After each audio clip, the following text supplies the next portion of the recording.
Taigi šiandien video apie pelytes, jau esame jį darę, bet pakartosiu, nes beveik kiekvieną dieną klientai skambina ir nesupranta, kaip čia kas veikia. Ši pelytė yra wireless, ši pelytė yra bluetoothinė. Abidvi jos belaidės. Skirtumas toks, kad joje yra USB kištukas, kurį įkišame į kompiuterį ir pelytė automatiškai veikia. Šitoje pelytėje USB kištuko nebėra, bet vieta jam dar vis palikta. Bet jeigu yra Bluetooth logotipas, mes tiesiog laikom įjungimo mygtuką iki tol, kol jis pradeda mirksėti ir tą pridedam prie Bluetooth renginių.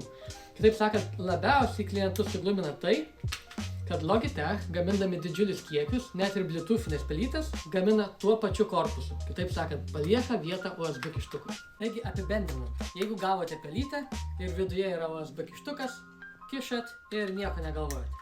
Jeigu USB kištuko nėra, nepanikuojat, pabandot palaikyti jungimo mygtuką, nes dažniausiai ji bus Bluetoothinė.